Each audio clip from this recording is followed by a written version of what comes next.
Fala, meus queridos, tranquilo? Beleza, ó, diquinha rápida aqui, ó. Esse micro-ondas aqui é o PME31 da Philco.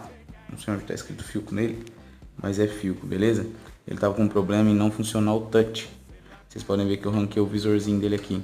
O visorzinho, quando queima um LED, ele fecha e não deixa passar corrente pro funcionamento do touch. Então, lembra, antes de trocar essa membrana achando que é ela, dá uma medidinha com o multímetro, beleza?